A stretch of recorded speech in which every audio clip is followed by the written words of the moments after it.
Imagine this. So let's say you have your organization and you have your goals and you're out to do something worthwhile and you can tell a good story about that. So you've got people on board. Now you really want to get people on board.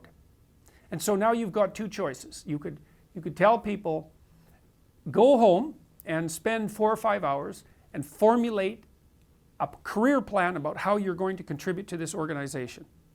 Okay? Or you could say, no, you go home and you formulate a plan for your life that includes your job at this organization as a subset.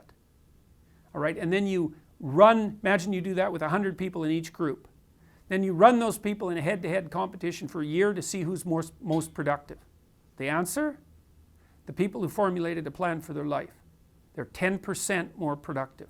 So you can gain a 10% increment in corporate level productivity by having your people write out a plan for their life. We have a program like that called Future Authoring online that thousands of people have done now that increased the probability that university students would stay in university by 30%.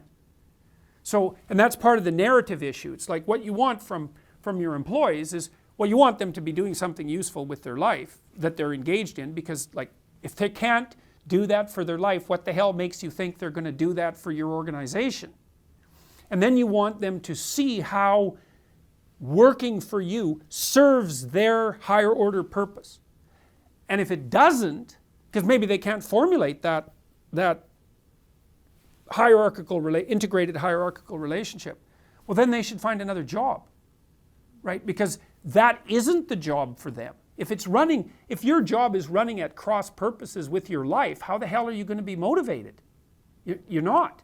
At least you're going to be stymied constantly by the internal contradiction. So imagine what you're trying to do is you're trying to get everyone pointing in the same direction.